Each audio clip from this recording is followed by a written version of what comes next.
మన ప్రభువైన యేసుక్రీస్తు నామములో మీకు వందనాలండి. బాగున్నారా? దేవుడు మిమ్మల్ని దీవించుగాక. ఈ వీడియో మొదటి నుండి చివరి వరకు చూడండి, మీకు మేలుకరంగా ఆశీర్వాదకరంగా ఉంటుంది. ఈ వీడియో మీకు నచ్చినట్లయితే షేర్ చేయండి, లైక్ చేయండి, మీ ప్రార్థన విన్నపాలు కామెంట్ ద్వారా తెలియపరచండి. ప్రియాణ మిత్రులారా, ఈరోజు వాక్య అంశం ఏంటిది అంటే సాతాను ప్రవేశిస్తే అనే ఒక మాటతో ముందుకెళ్దాం. సాతాను ప్రవేశిస్తే ఏంటిది అని అనుకుంటున్నారా? ఒక్క వ్యక్తిలో సాతాను ప్రవేశించినట్లయితే ఆ వ్యక్తి వైఖరి ఎలాగుంటుంది, ఆ వ్యక్తి ఏం చేస్తాడు, ఆ వ్యక్తి ఎలా పతనమైపోతాడు, సాతాను ప్రవేశిస్తే ఏం జరుగుతుంది, కొన్ని విషయాలు మీ ముందు నేను ఉంచాలని అనుకుంటున్నాను. దానికి ముందు దేవుని యొక్క వాక్యంలోనికి మనము చదువుదాం. లూకాసు వార్త 22వ అధ్యాయాన్ని 3వ వచనంలో నుండి మనం ఇక్కడ చూసినట్టయితే, అంతటా 12 మంది శిష్యుల్లో సంఖ్యలో చేరిన ఇస్కరియోతు అనబడిన యూదలో సాతాను ప్రవేశించెను గనుక వాడు వెళ్ళి ఆయనను వారికి ఎలాగూ అప్పగించవచ్చునో దాన్ని గూర్చి ప్రధాన యాజకులతోనూ అధిపతులతోనూ మాట్లాడెను. అర్థమైంది కాదండి? సాతాను ఒక్క వ్యక్తిలో ప్రవేశించినట్లయితే ఏం చేస్తాడు ఆ వ్యక్తి? ఈ వ్యక్తి ఏం చేశాడు? ఇక్కడ సాతాను ప్రవేశించగానే ఈ వ్యక్తి ఏం చేస్తున్నాడు మనకు అర్థమవుతుంది ఇక్కడ. అలాగనే మనం చూసినట్లయితే ప్రియాణ మిత్రులారా, యోహాను సువార్త 13వ అధ్యాయం 2వ వచనంలో కూడా మనం చూస్తున్నాం. సాతాను ప్రవేశించినప్పుడు మరి వాడు ఏం చేసినాడో మనకి ఇక్కడ అర్థమవుతుంది. ప్రియాణ మిత్రులారా, ఈ యొక్క యూద ఎప్పుడైతే మంచిగా ఉన్న ఒక వ్యక్తి దేవుడితో ఉన్నాడు, ఆయనతో కలిసి పనిచేశాడు, ఆ వ్యక్తి సాతాను ప్రవేశించినప్పుడు ఏం చేస్తున్నాడు? చాలామంది ఈరోజు క్రైస్తవులుగా ఉన్న యొక్క వ్యక్తులు, దేవుడి సేవలో ఉన్న యొక్క వ్యక్తులు, కొంతమంది మూర్ఖులు ఇప్పుడు యూట్యూబ్లో మరి వాక్యాలు పెడుతున్న వ్యతిరేకంగా పోస్ట్ చేస్తున్న ఒక వ్యక్తులు ఉన్నారు. వాళ్ళు ఏం చెప్తారు తెలుసా? మేము ఒకప్పుడు వేసుకుంటా వాళ్ళం, ఒకప్పుడు నేను పాస్టర్ను, ఇప్పుడు నేను అది నాకు నచ్చలేదు, అది కరెక్ట్ కాదనుకొని నేను విడిచిపెట్టేసి నేను దీంట్లోకి వచ్చానని. ఒక వ్యక్తి అంతకుముందు ఉన్నప్పుడు తన యొక్క స్వభావం ఎలాగుండేదంటే, యూదలో ఉండే యొక్క స్వభావం, ఆడు మొదటిసుందే తిరుగుబాటు యొక్క వ్యక్తి, మొదటిసుందే సరైన ఒక వ్యక్తి కాదు ఆ వ్యక్తి. ఆ యొక్క గుంపులోకి వస్తున్నప్పుడే అక్కడ ఉన్న యొక్క శిష్యులు అన్నారు, ఆయన మంచోడు కాదయ్యా, ఆయన ఎందుకు అని. ఏదో ఆ యొక్క గుంపులో చేరిండి అయిపోయింది. ఆయన యొక్క స్వభావం మారలే. అంటే మీరు ఒక విషయాన్ని అర్థం చేసుకోండి, ఈ యూద స్వభావం అలాగనే మారలే. ఫస్ట్ ఏ రీతిగా స్వభావం నేను చివరి దాకా స్వభావం మార్చుకోలేదు వీడు. అలాగని క్రైస్తవులు కూడా చాలామంది దేవుని అంగీకరించకముందు ఉన్న యొక్క స్వభావం కొందరు మార్చుకోకుండా వాని స్థితి కూడా మారదు, వానికి ఏం లాభం కూడా రాదు, వానికి ఏం మేలు కూడా దొరకదు, వాడు ఊహించున్నది వానికి దొరకదు. ఈ యూద ఏమి ఊహించుకొని ఆ యొక్క మందలో కలిసి ఉంటాడు? ఏదో రాజకీయంగా తను గొప్పవాడి కావాలని ఆ మందలో కలిసి ఉన్నాడు. స్వార్థం, తానే గొప్పవాడి కావాలని, తన చేతిలో డబ్బు ఉండాలని, వీళ్ళందరి మీద తన నాయకుడిగా ఉండాలని, యేసు ప్రభు కూడా తన చెప్పు చేతుల కింద ఉండాలనుకున్నాడు. కొన్ని వచ్చే లాభాలు కూడా దక్కించుకోవడానికి ప్రయత్నం చేశాడు. యూద యేసు ప్రభు యొక్క శిశువులో కలవడానికి కారణం అదేనండి. ఈరోజు చాలామంది క్రైస్తవులుగా ఉండి, దేవుని సేవకులుగా ఉండి, ఈరోజు సేవ విడిచిపెట్టేసిపోయి మూర్ఖంగా ప్రవర్తిస్తూ మూర్ఖమైన పోస్టులు పెడుతున్న వ్యక్తులు చాలామంది ఉన్నారు.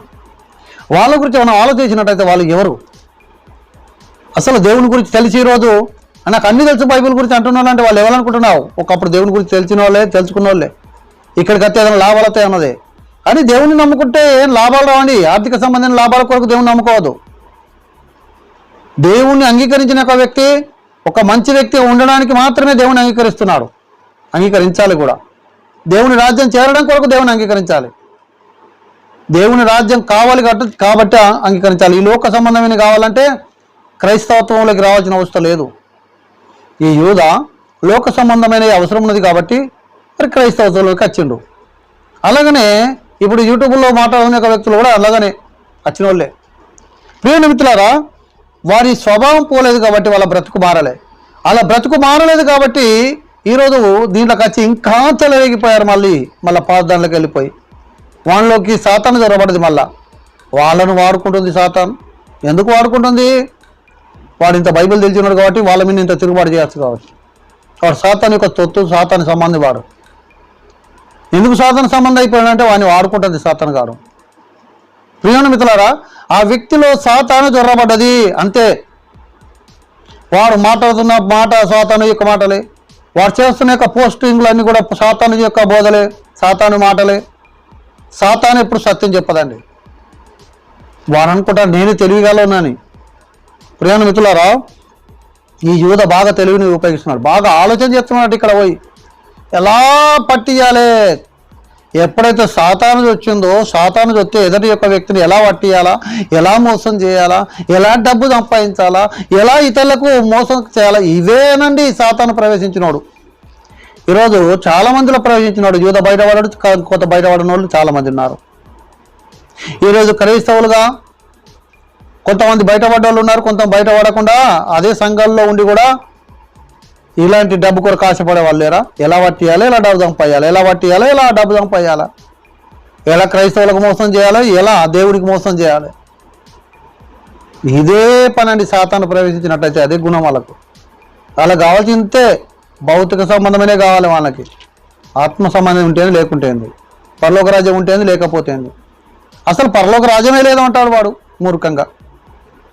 ఇక్కడ చూసినట్టయితే ఈ వ్యక్తిలో ప్రవేశించగా వాడు ఏం చేశాడంటే, ఇక్కడ వాడు వెళ్ళి వారికి ఎలాగూ అప్పగించునో దాని గురించి ప్రధాన యాజకులతోనూ అధిపతులతోనూ మాట్లాడాను. ఎవరితో మాట్లాడుతున్నాడు?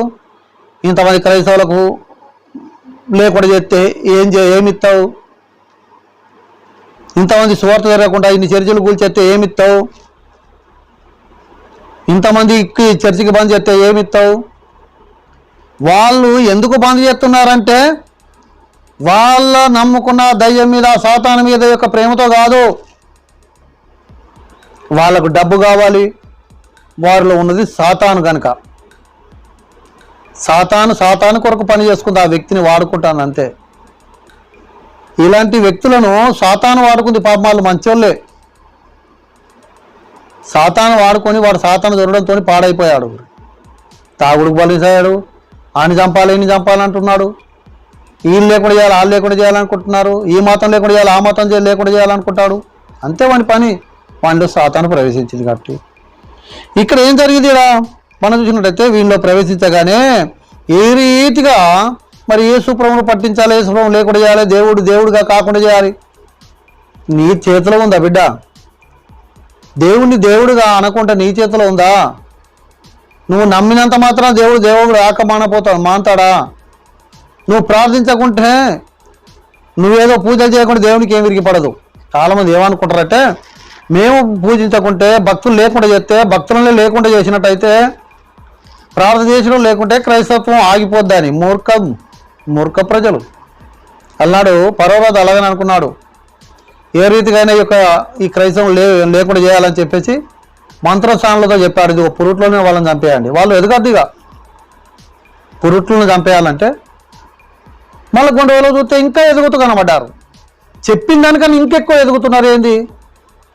నేను చెప్పకముందే ఇంకా మామూలుగా ఎదిగారు, చెప్పిన తర్వాత ఇంకెక్కువ ఎదుగుతున్నారు.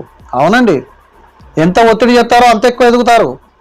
మీరేదో వచ్చేసి ఈరోజు క్రైస్తవం లేకుండా చేయాలి, చర్చలు లేకుండా చేయాలంటే క్రైస్తవం ఆగుద్దా? నీ కంటికి కనబడదు కావచ్చు, దేవుడు చేసేది కంటికి కనబడదు. భయపడవలసిన అవసరం లేదు. ఇక్కడ సాతాను ప్రవేశించింది గనక వాడు అలా మాట్లాడుతున్నాడు. మనలో మన చుట్టూ ఉన్న వారిలో ఎవరినన్నా ఇలాంటిగా ప్రవేశించినట్లయితేనే వాళ్ళు మాట్లాడతారు. మనకు ద్వేషం ఉండవలసింది మనిషి మీద కాదు, మనసుల మీద కాదు. మన భారతదేశంలో పుట్టిన వాళ్ళంతా మన సహోదరులే. ఎవరి మీద మనకు ద్వేషం ఉండద్దు. కానీ ఒక్కడే సాతాను గాడి మీద మాత్రమే ద్వేషం. ఎందుకంటే వాడు చెడు పనులు చేపిస్తాడు కాబట్టి, పాపం చేపిస్తాడు కాబట్టి, మోసం చేపిస్తాడు కాబట్టి, హత్యలు చేపిస్తాడు కాబట్టి, అది మంచి పని కాదు కాబట్టి చెడు పని చేపించే వారి మీద ద్వేషం పెట్టుకోండి, తప్పేం లేదు. ఇక్కడ ఈ వ్యక్తిలో ఏం జరిగింది అంటే సాతాను ప్రవేశించింది. ఇది ఇలా ఉండండి, మళ్ళీ తర్వాత లైన్లోకి వస్తాను. మొదటి వ్యక్తిని మనం ఇక్కడ గమనిద్దాం. ఇక్కడ అననీయ సప్పీరలు మనకు కనబడుతుంది. అపోస్తల కార్యం 5వ అధ్యాయం 3వ వచనంలో కనబడుతున్నారు. అననీయ సప్పీరులలో ఎవరు? అననీయ సప్పీరులు తీసుకునే యొక్క ఆలోచన ఏంటిది? వారి తీర్మానం మంచిదే, అంత బాగానే ఉంది. ఆ స్థలం అమ్మేంత వరకు కూడా స్థలం అమ్మి పేదవాళ్ళకి ఇవ్వాలనే ఒక తపనతోనే మొదలు పెట్టారు. చాలామంది సంస్థను మొదలుపెట్టేప్పుడు కానీ, అనాథాశ్రమాలు మొదలుపెట్టేప్పుడు కానీ, పేదలకు ఏదైనా సేవా కార్యక్రమాలు మొదలు పెడుతున్నప్పుడు కానీ, వాడు చిన్నగా ఉంటాడు కాబట్టి చిన్నగుండి వాడు ఒక మంచి ఉద్దేశం కొద్దీ మొదలు పెడతాడు, పేదవాళ్ళకి మేలు జరగాలని. వారు అక్కడ ఒక స్వచ్ఛంద సంస్థ కానీ ఈ మొదలు పెడుతున్నప్పుడు ఇది పేదవాళ్ళకు సహకారంగా ఉంటుందయ్యా అని చెప్పేసి మొదలు పెడతాడు. దాంట్లో అవన్నీ రాస్తాడు. ఈ గవర్నమెంట్ వాళ్ళు మనకు సర్టిఫికెట్ ఇవ్వాలి కదా, అందులో నమోదు కావాలి కదా, బరాబరే రాస్తారు. ఆ తర్వాత ఉంటుందండి, పనసచ్చిన కొద్దీ ఆ వ్యక్తి మారుతాడు. పేదవాళ్ళకు ఒక అనాథాశ్రమం పెడితే పనసన్ని వచ్చిన తర్వాత వాళ్ళకి పెట్టే ఫుడ్లో మంచి ఫుడ్ పెట్టరు. వారికి చూసుకుంట్లో మంచిగా ఉండదు. రాను అంత డూప్లికేట్ అయిపోతుంది. ఎందుకంటే వాడు డబ్బు సంపాదించడం మొదలు పెడతాడు. ఈ యొక్క అననీయ సప్పీరులు కూడా అలాగనే జరిగిందండి. ఫస్ట్ మంచోళ్ళే, మంచి భక్తులే, చర్చికి వెళ్ళినప్పుడు ఉద్రేకంగా అరే పేదవాళ్ళకు నా డబ్బంతా అమ్మి పేదవాళ్ళకి ఇవ్వాలి అనే ఒక తప్పనే. పాపం భార్య భర్తలు ఇద్దరు కలిసి అరే పేదవాళ్ళు చాలామంది ఉన్నారు, వారికి డబ్బు అందాలి, పేదవాళ్ళు కూడా లేవాలి అని ఆలోచన. రాజకీయ నాయకులు కూడా ఫస్ట్ రాజకీయ నాయకులకి మరి అధికారులకు రాకముందు ఇది చేస్తాం అది చేస్తాం అని బాగానే చెప్తారు. ఫస్ట్ అయ్యా వీళ్ళు ఈ యొక్క మా యొక్క ఎమ్మెల్యే కాకముందే ఈయన ఎన్ని సేవా కార్యక్రమాలు చేశాడంటే చాలా సేవా కార్యక్రమాలు చేశారు. అనాథులకు బట్టలు ఇచ్చాడు, చెద్దర్లు ఇచ్చాడు, పిచ్చర్లకు బట్టలు వంచాడు, అక్కడక్కడ బస్ స్టాపులలో కుర్చీలు వేసాడు, ఎన్నో సేవా కార్యక్రమాలు చేశాడు అధికారంలోకి రాకముందే. కానీ అధికారంలోకి అత్త ఇంకెంత మంది చేస్తాడో అని చెప్పి ఆయనకి ఓట్లు ఎత్తారు. కానీ అప్పుడు చేయడండి. ఫస్ట్ ఏం చేశాడంటే విత్తనాలు వెళ్ళాడు, గాలం వేశాడు, ఇక చేపలు పట్టుకోవడమే, ఇక నీకు విడిచిపెట్టడం లేదు. ఇక సాతాను ప్రవేశిస్తుంది. అప్పుడు అధికారం వచ్చినప్పుడు ప్రవేశిస్తుంది, డబ్బు చేతులకు వచ్చినప్పుడు ప్రవేశిస్తుంది. అననీయ సప్పీరులకి మంచి ఆలోచన కొద్ది మొదలుపెట్టారు. డబ్బు చేతికి వచ్చింది, భూమిని అమ్మారు, డబ్బు చేతికి వచ్చింది. డబ్బు చూడంగానే మారిపోయిందండి మనోడు. హల్లెలూయా. ఈ దినాల్లో అదే జరుగుతుంది. ఒక వ్యక్తి చేతికి డబ్బు వచ్చిందంటే డబ్బు చేతికి వచ్చిన తర్వాత వాడు మారిపోతాడు అంతే. మనిషి ఉండడు, ఇక మనిషి రాక్షసుడు అయిపోతాడు. డబ్బు చేతికి వస్తే మారిపోతాడు, ధనం చేతికి వస్తే మారిపోతాడు. భోగ భాగ్యాలు కాలే వానికి. పేదవాళ్ళ మీద ఇక దృష్టి ఉండదు. ఇక వానికి ఎందుకు వెళ్ళాలి, పేదవానికి అంటాడు ఇప్పుడు. ఇక ఎందుకంటే మా చేతికి డబ్బు వచ్చేసింది, ఇలా కొంచెం పక్కకు పెట్టేసుకుంటే నా కొరకు అని. నీ డబ్బు నీది నువ్వు పక్క పెట్టుకుంటే ఏందయ్యా, నువ్వు పేదవాళ్ళకు పంచవలసిన డబ్బు అది. ఒక చిన్న స్వచ్ఛంద సంస్థ స్టార్ట్ చేశాడు, దాంట్లో మిమ్మల్ని మెంబర్స్గా ఉంచుదని చెప్పేసి మమ్మల్ని అందులో పెట్టాడు. మా చేతికి బాగా డబ్బా వచ్చేసింది. బాగా డబ్బా చేసిన తర్వాత ఆ వ్యక్తి ఇప్పుడు ఏం చేశాడు తెలుసా, మాకేం తెలియకుండానే వారికి డబ్బు తీసుకుంటూ అన్ని వాడుకుంటున్నాడు. ₹1 సేవకులకు ఇప్పటికి చేయలేదు. అంతకుముందు ఏమని చెప్పాడు, చేస్తా అన్నాడు. ఇప్పుడు ఏమి కూడా చేయలేదు. డబ్బు చాలా వచ్చేసింది. ఈరోజు మా మనసును మార్చేశాడు.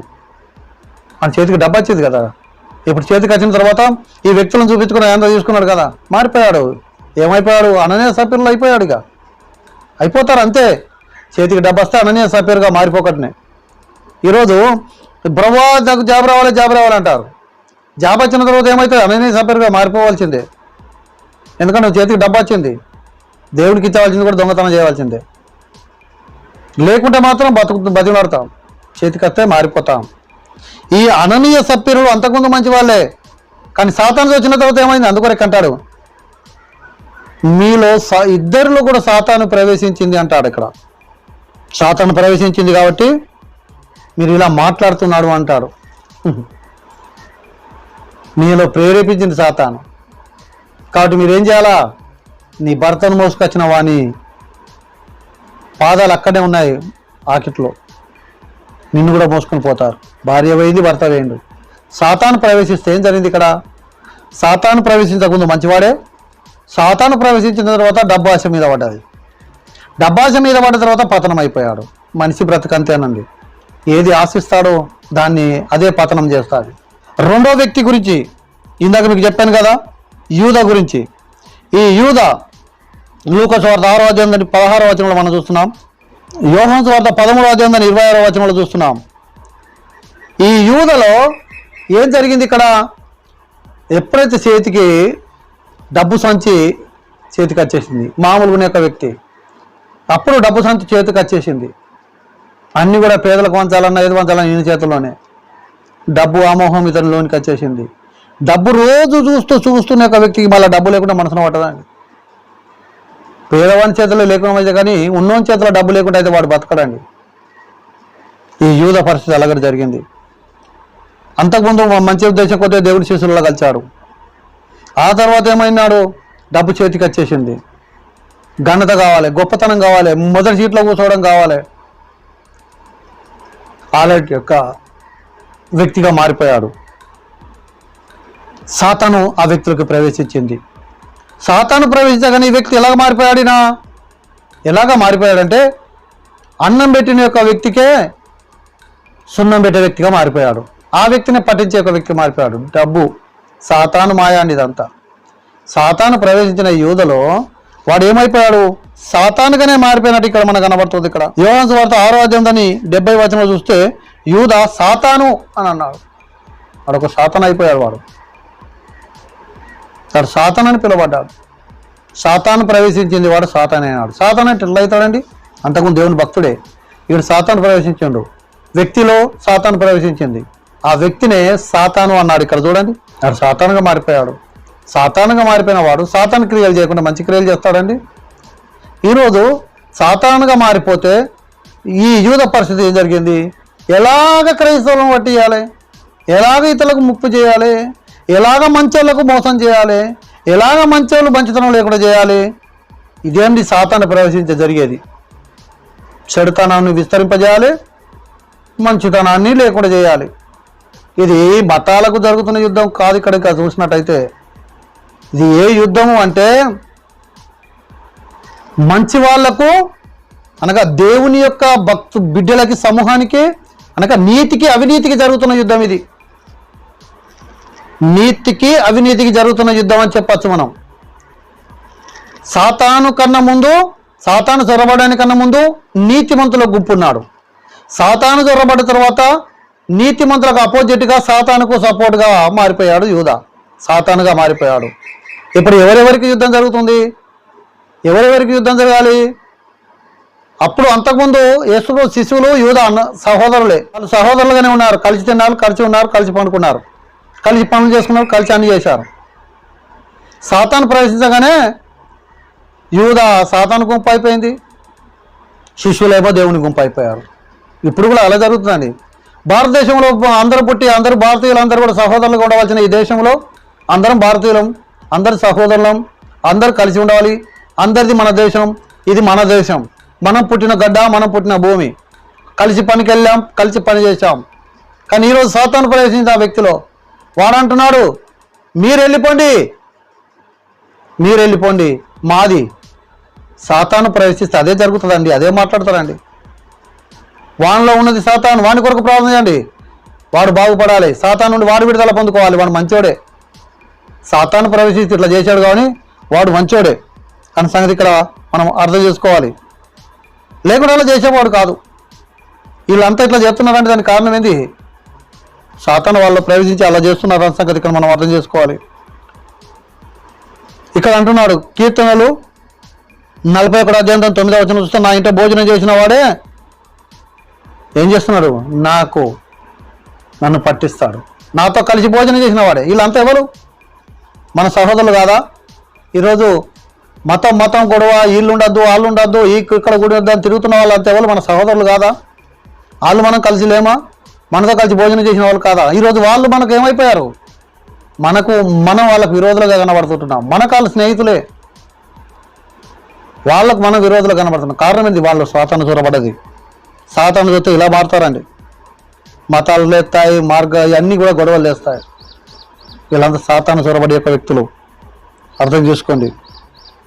అలాగనే 55వ కీర్తన, అలాగనే మార్క్స్ వార్త 14:18 కూడా చూస్తాం. అక్కడ ఆ మాట, ఆయనతో కలిసి భోజనం చేసిన వాళ్ళే ఇలా సాతాను ప్రవేశించినప్పుడు ఏం చేస్తాం? మనతో చూడండి, బయట వాళ్ళు ఒకవేళ మన మీదకి గొడవకు దిగిన పెద్ద బాధ అనిపించదండి. మనతో ఉన్న వాళ్ళు మళ్ళా నీది ఇక్కడ కాదు, నీది అక్కడక్కడ అన్నప్పుడు చాలా కోపం వస్తుంది. మనతో కలిసిన వాళ్ళు, మనతో ఉన్న వాళ్ళు నువ్వు ఇక్కడ కాదు, మనతో ఒక్కడ పుట్టిన వాళ్ళు, ఒక్కళ్ళే పుట్టిన వాళ్ళు నీది ఊరు కాదు, నువ్వు ఇంకొక దేశం వెళ్ళిపోవాలా. వీళ్ళు ఏం చొరబడదో నాకు అర్థమవుతలేదు. తాతది వచ్చిందో తెలియదు ఇలా. అందుకొరకే వాళ్ళు అలా మాట్లాడుతున్నారు. కీర్తనలు 55:12 చూస్తే దూషించువాడు శత్రువు కాదంట. చాలామంది మనం ఏమనుకుంటున్నామంటే మనలో దూషించేవాడు శత్రువు అని మనం అనుకుంటాం. వాళ్ళు తిడుతున్నాడు, వీడు తిడుతున్నాడు అని. వాళ్ళు కాదు మన శత్రువు. అసలు మనతో ఉండి మనకు మోసం చేస్తున్నాడు, మనకు హాని చూసి బాధపడాలి. బయట నుండి వచ్చి దూషించే వాళ్ళకన్నా బయట నుండి వచ్చి 4 మాటలు తిట్టి చెప్పే వాళ్ళని మనం మంచి వాళ్ళ కింద లెక్కేసుకోవాలి. కానీ వాళ్ళని చూసి పగవాళ్ళు అనుకుంటాం. కానీ మనతో ఉండి తీయటి మాటలు చెప్పి మన మీద కక్ష పెంచుకునే యొక్క వ్యక్తులు, వాళ్ళు మనకు డేంజర్ వ్యక్తులండి. ప్రేమగా మాట్లాడుతున్న యొక్క వ్యక్తులను నమ్మరాదండి. కానీ దూషించేవాడు మనకు శత్రువు అసలు కాదే కాదని ఇక్కడ రాయబడి ఉంది 55వ కీర్తనలో. అందుకొరకే ఇక్కడ 4వ వ్యక్తిని మనం చూద్దాం. ఆ వ్యక్తి తండ్రితో ఉన్నాడు, తండ్రితో కలిసి ఉన్నాడు, అన్నదమ్ములతో ఉన్నాడు. తిరిగి సాతాను ప్రవేశించినప్పుడు ధనమంతా పట్టుకొని పోయాడు, కానాను దేశానికి వెళ్ళాడు. ఆ దేశంలో పందులతో సహవాసం చేశాడు. చూడండి, సాతాను జరబడిన తర్వాత ఇల్లు ఇడిచిపెట్టవలసిన పరిస్థితి వచ్చింది. మనకు తెలుసు. మనం ఇక్కడ మార్క్స్ వార్త 5వ అధ్యాయం 2వ వచనంలో మనం చూస్తాం. ఇక్కడ సేనదయ్యం పట్టిన యొక్క వ్యక్తి మనకు కనబడతాడు. అక్కడ ఈ సేనదయ్యం పట్టిన యొక్క వ్యక్తి మనకు కనబడ్డప్పుడు, ఆ సేనదయ్యం పట్టిన యొక్క వ్యక్తి ఫస్ట్ కుటుంబంతో ఉండేది, అన్నదమ్ములతో ఉండేది, కలిసి ఉండేది, ప్రేమగా ఉండేది, అందరితో కలిసి తినేది, భర్త భార్యలు ప్రేమగా కలిసేది, ప్రేమగా ఉండేది. అలాంటి యొక్క వ్యక్తిలో సాతాను ప్రవేశించింది. ఒక్క సాతాను కాదు, సేన. ఆ సేన దయ్యములు ఆ వ్యక్తిలో ప్రవేశించినప్పుడు ఆ వ్యక్తి వెళ్ళేసి సమాధిలో పడుకోవడం మొదలుపెట్టాడు. సాతాను ప్రవేశిస్తే వాడు ఎక్కడ పోయాడు? ఇప్పుడు సమాధుల్లోకి వెళ్ళిపోయాడు. వాడు గాయం చేసుకుంటున్నాడు, బట్టలు చింపుకుంటున్నాడు, అచనలకు గాయాలు చేస్తున్నాడు. వాడు గాయాల పాలవుతున్నాడు, పక్కలకు గాయాలు చేస్తున్నాడు. వీళ్ళు అంతే కదండి. ఇప్పుడు ఈ మత గొడవలు రేపటి వాళ్ళు అంతా వాళ్ళే. వాళ్ళు గాయాలు అవుతున్నారు, పక్కల్లో గాయాలు చేస్తున్నారు. కానీ వాళ్ళలో సాతాను సొరబడన్న సంగతి మర్చిపోయారు. ఒకవేళ ఆ సాతానులకు తెలుసు వీళ్ళకి వెళ్ళిపోతే నాకు తవ్వలేదు అని, ఎక్కడ ఉండలేనని తెలుసు ఆ సాతానికి. సాతాను సొరబడగానే ఆ వ్యక్తులు ఏం చేశారు? పిచ్చోడైపోయాడు, మెంటల్ అయిపోయాడు, మృగం అయిపోయాడు. అందుకొరకే సాతాను చొరబడే ఒక వ్యక్తిగా మనకి ఇక్కడ కనబడుతుంది. ప్రియాణ మిత్రులారా, సాతాను చొరబడితే పిచ్చిలెత్తాది, మెంటల్ అయిపోతారు అని మనకి ఇక్కడ కనబడుతుంటుంది. లాస్ట్కు ఈ సాతాను అడిగింది, పందులు ఈ సాతాన్లు అడిగాయి, ప్రభువా నన్ను ఎల్లగొడితే నన్ను పందుల మందలోకి తోలుమని. ఆ పందుల మందలోకి వెళ్ళిపోయి పందుల్లోకి చొత్తాయి సాతాను. సాతాను పందులు అంటే ఏంటండి? ఆ పందుల్లోకి వచ్చాయని దాని అర్థం. ఏ పందులోకి వచ్చాయి? సాతాను జొర్రవలసింది ఎవరిలో తెలుసా? పందులలో. ఇప్పుడు ఈ సాతాను ఎవరిలో చొత్తాది అన్నది మనకు ఈ సేనదయ్యం పట్టిన వాడిని బట్టి చూస్తే మనకు అర్థమవుతుంది. ఎవరిలో చొత్తాయి అంటే పందులు అంటే కేవలం పందుల గురించి అని కాదు, పందులని కాదు. పందులు అన్న, కుక్కలు అని కొందరిని అన్నారు బైబిల్లో. అలాగనే పశువు అని కొంతమంది అన్నారు. వీళ్ళంతా ఎవరు? మనుషులేనండి. ఇది ఆత్మ సంబంధంగా అర్థం చేసుకున్నట్లయితే అదొక స్వభావం. ఎవరిలో సాతాను చెప్తుందండి? పంది లాంటి స్వభావం కలిగిన యొక్క వ్యక్తి ఎవరైతే ఉన్నారో వారిలో సాతాను చూస్తుంది. ఆయన స్వభావం అలాంటిది, ఆయన పుట్టుక అలాంటిది, అందులో కొంచెం ఉన్నది పాతది. సాతాను ప్రవేశించాలంటే పందులు కావాలి. పందులే కోరకుండా ఇంకో దాన్ని ఎందుకు కోరలేదు? ఇక్కడ భౌతికంగా ఒకవేళ అయినట్లయితే పందులను కోరకుండా ఇంకో దాన్ని ఎందుకు కోరలేదు? పందులని ఎందుకు కోరినరు ఈ సాతాను సైన్యం? ఎందుకు గోరిందంటే వాని స్వభావం అది. పంది లాంటి యొక్క వ్యక్తిలోనికే సాతాను దొరాలి. మంచి వ్యక్తుల్లో సాతాను దొరడు. మంచి గుంపులో సాతాను ఉండలేడు. మంచి వ్యక్తుల్లో సాతాను ఉండలేడు. వాళ్ళలోనికి పోరాదు వానికి. ఈరోజు ఇలా మూర్ఖంగా చేస్తున్న యొక్క తిరుగుబాటు చేస్తున్న యొక్క వ్యక్తుల్లోకి మరి ఎవరు జొరబడుతున్నారు? సాతాను. ఎందుకు జొరబడేది? వాళ్ళ స్వభావం అలాంటిది. వాళ్ళు మంచి వ్యక్తులు కాదు కాబట్టి. వాళ్ళు మారుమనసు పొందితే, వాళ్ళు మంచి వాళ్ళు అయితే వాళ్ళు సాతాను ఉండవలసిన అవసరం ఉండదు. ఇక్కడ సాతాను ఎప్పుడు కూడా చెడ్డవారినే కోరుకుంటుంది. వాళ్ళకు ఒక గుంపు కావాలి, ఒక సైన్యం కావాలి, ఒక్కదాని తర్వాత ఒక్కటి వాళ్ళకు చొరబడాలి. వాళ్ళంతా కలిసి దేవుని యొక్క భక్తులకు విరోధంగా పోరాడాలి. అదే వాళ్ళ పని. సాతాను వాడుకుంటుంది. ఈ లోకం అర్థం చేసుకుంటలేదు. మేము సాతాను గుప్పిట్లో ఉన్నాం, వాని బంధకంలో ఉన్నాం, వాని నోట్లో ఉన్నామన్న సంగతి మర్చిపోతున్నారు వీళ్ళంతా. మేము ఇది చేస్తున్నాం, అది చేస్తున్నాం, ఇరిగెత్తున్నాం అనుకుంటున్నారే కానీ సాతాను నోట్లో ఉన్నామేమన్న సంగతి మర్చిపోయారు. వాళ్ళు యూబులోనే ఉన్నారు, సాతాను బంధకంలోనే ఉన్నారు, సాతాను హస్తాల కిందనే బంధింపబడి ఉన్నారు, పాపంలో బంధింపబడ్డారు, తాగుల్లో బంధింపబడ్డవారు ఉన్నారు. అతి అంటే వాడు అతి చేస్తున్నాడు, వాని బంధకంలోని మాయలో ఉన్నారు వీళ్ళు. అది తప్పు, చట్ట విరోధం, వాక్యానికి విరోధం, నీతి విరోధం. అది నీతి విరోధమైన పనులు చేసి ఒక గుంపుగా తయారు చేస్తుంది సాతాను గారు. అందుకొరకే సాతాను ప్రవేశిస్తే అలా సాతాను ఎట్లా ప్రవేశిస్తాడు? వాళ్ళంటి స్వభావం కలిగిన ఒక వ్యక్తిలో మాత్రమే సాతాను ప్రవేశిస్తాడు.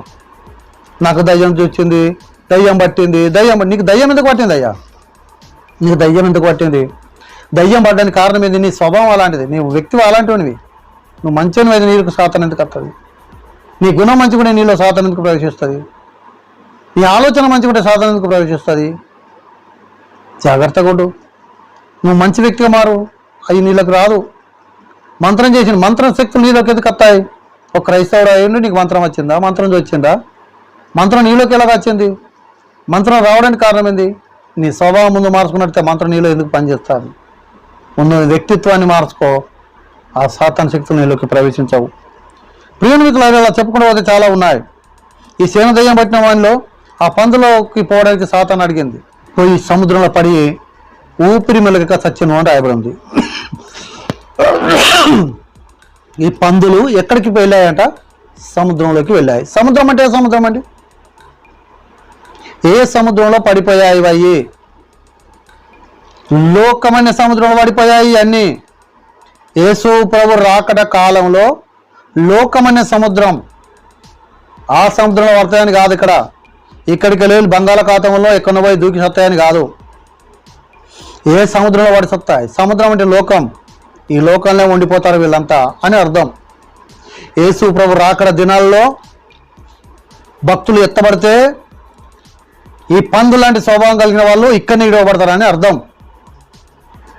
వాళ్ళు ఈ లోకంలో ఉండిపోతారు, వాళ్ళు విడువబడిపోతారు వాళ్ళు అంతే. ఒక విషయం మీరు అర్థం చేసుకోండి. యేసు ప్రభు పరలోక రాజ్య ఉపమానాలు చెప్పాడు. పరలోక రాజ్య ఉపమానాల్లో ఎక్కువ శాతం ఏం చెప్పాడండి? ఇక్కడ ఒక ఉపమానాన్ని మనం తీసుకుందాం. ఉదాహరణకి ఆయన సముద్రంలో వేయబడిన మరి వలను పోలి ఉన్నది దేవుని రాజ్యం అన్నాడు. ఆ వలను పోలి అన్నట్టే అక్కడ ఆ ఉపమానం చెప్పుకుంటూ వచ్చాడు. ఆ ఉపమానంలో ఏం చెప్పాడు? ఒక వ్యక్తి వచ్చి సముద్రంలో ఒక వల వేశాడు.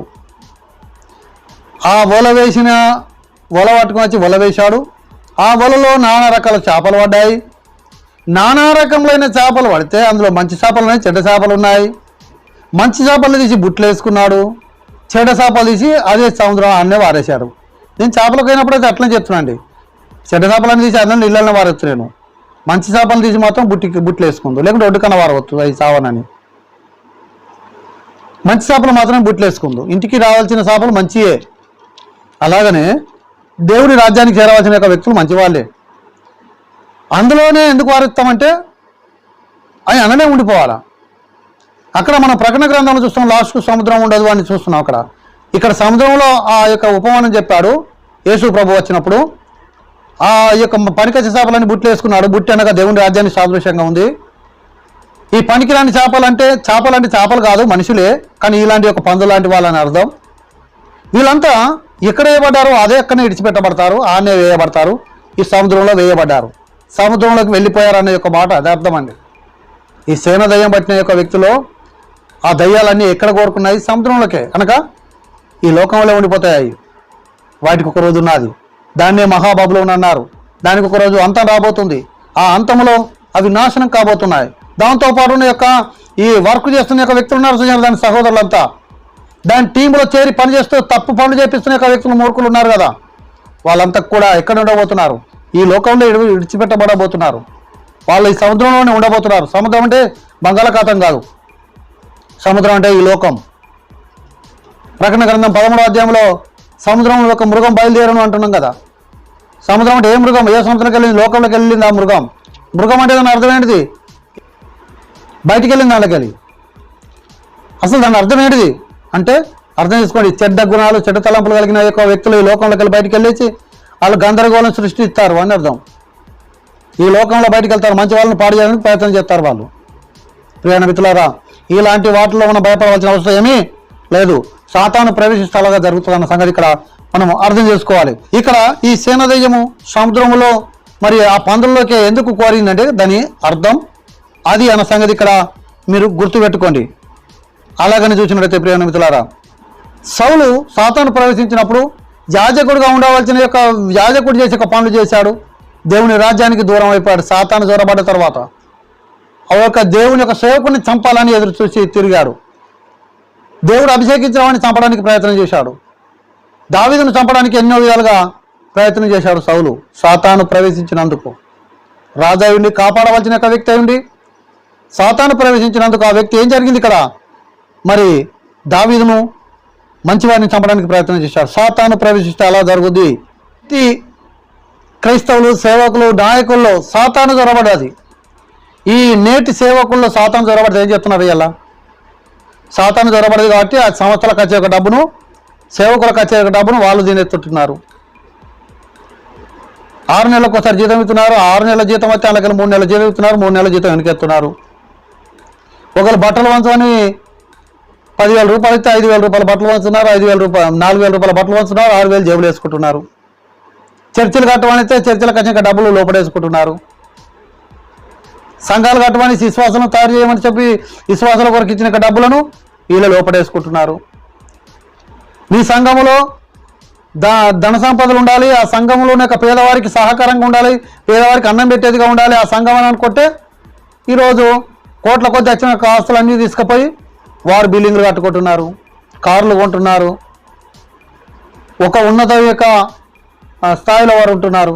ప్రియమైన మిత్రులారా, ఇదంతా సేవకులు, ఈనాటి సేవకులు సాతాను ప్రవేశిస్తే అలాగా మారిపోతున్నారు. దేవుని పని కొరకు వచ్చారు, దేవుని పని విడిచిపెట్టేసి సంపదలో పడ్డారు. సాతాను ప్రవేశించింది వాడు ఇప్పుడు దేవుని సేవ విడిచిపెట్టాడు, ప్లాట్ల వ్యాపారంలో పడ్డాడు. దేవుని సేవ విడిచిపెట్టేశాడు, డ్రగ్స్ దందల్లో పడ్డాడు. దేవుని సేవ విడిచిపెట్టేశాడు, డబ్బు సంపాదనలో పడ్డాడు. ఈనాటి సేవకులు, ఈనాటి క్రైస్తవులు, ఈనాటి క్రైస్తవులు ఎలాగున్నారు?